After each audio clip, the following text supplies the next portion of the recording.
Delhi blast को लेकर सुरक्षा एजेंसियों की जांच लगातार जारी है। सूत्र ये बता रहे हैं कि धमाके के पीछे आतंकी संगठन जैश-ए-मोहम्मद का हाथ बताया जा रहा है। वहीं इस मामले में आपको बता दें, यूएपीए के तहत पुलिस ने एफआईआर दर्ज भी कर ली है। एनआईए को भी जांच सौंपी जा सकती है। इसके अलावा आपको ये भी बता दें कि दिल्ली से कश्मीर तक आरोपियों की तलाश लगातार जारी है।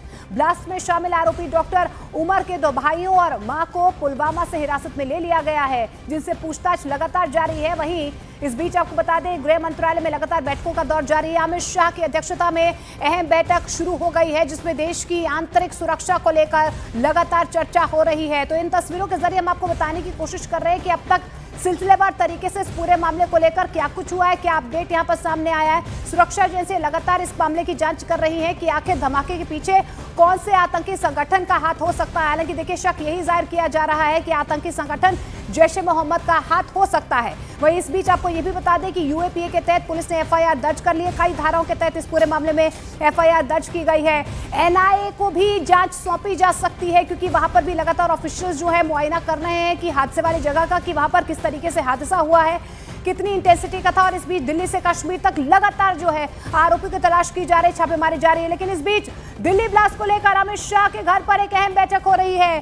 बैठक में सीपी दिल्ली, आईबी डायरेक्टर शामिल हैं, गृह सचिव और डीजी एनआईए भी यहां पर इस बैठक में पहुंचे हुए हैं। बैठक में देश की आंतरिक सुरक्षा को लेकर अहम चर्चा हो रही है। तो आपको बता दें, गृह मंत्रालय में बैठकों का दौर लगातार जारी है। जिस तरीके से देश भर में इस वक्त जो है हाई अलर्ट जारी कर दिया गया है, चप्पे चप्पे पर पैनी नजर रखी जा रही है। गृह मंत्रालय लगातार जो है सुनिश्चित कर रहे हैं कि सुरक्षा जो है चाक चौबंद होनी चाहिए, क्योंकि जिस तरीके से कल दिल्ली में धमाका हुआ है, उसके बाद से लगातार कई एंगल जो है वो सामने आ रहे हैं। कई एंगल्स पर बारीकी से जांच भी की जा रही है। लेकिन इस बीच आपको बता दें कि बैठक में सीपी दिल्ली, आईबी डायरेक्टर शामिल हैं, गृह सचिव और डीजी एनआईए भी इस मीटिंग में पहुंचे हुए हैं। अभी तक क्या कुछ जांच में सामने आया है, किन किन लोगों को हिरासत में लिया गया है, कौन कौन से तार जुड़ते हुए नजर आ रहे हैं, फरीदाबाद से लेकर दिल्ली से लेकर जम्मू कश्मीर तक लगातार जो है इस पूरे मामले को लेकर लगातार तार जुड़ते हुए नजर आ रहे हैं। अमित शाह यानी कि उनके घर पर क्या मीटिंग चल रही है, क्या स्ट्रैटेजी बनाई जा रही है, गृह मंत्रालय किस तरीके से नजर बनाए हुए है, यतेंद्र ज्यादा जानकारी हमें दे रहे हैं। यतेंद्र,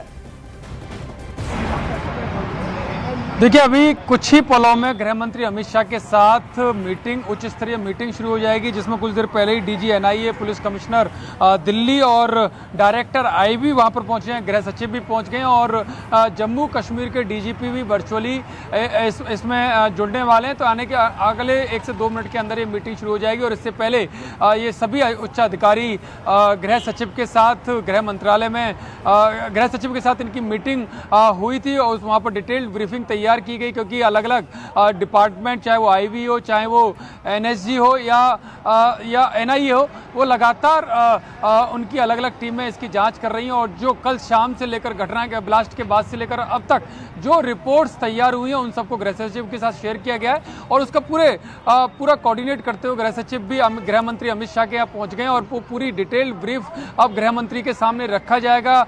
जम्मू कश्मीर से डीजीपी भी जुड़े रहेंगे और वो भी पूरी तरह से बताएंगे कि जम्मू कश्मीर पुलिस के पास क्या इनपुट है, किस तरह से उन्होंने जो फरीदाबाद में पूरे मॉड्यूल को ध्वस्त करने का काम किया। उसमें से कुछ लोग बच गए, जिन्होंने जो शक माना जा रहा है कि उन्हीं में से कुछ लोग थे जिन्होंने इस ब्लास्ट को अंजाम दिया है। यानी कि कड़ी से कड़ी जोड़ने का काम पूरी रात भर किया गया है।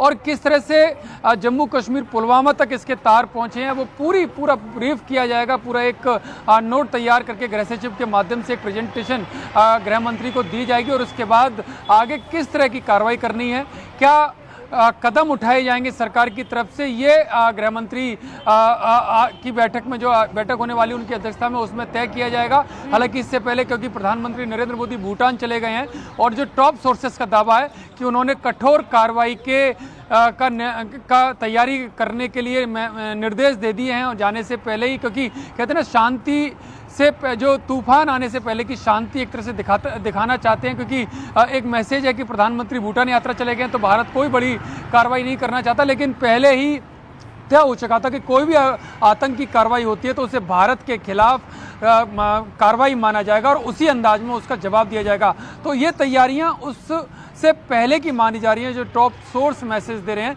कि बड़ी कार्रवाई भारत की तरफ से एक बार फिर से आतंक के खिलाफ होगी।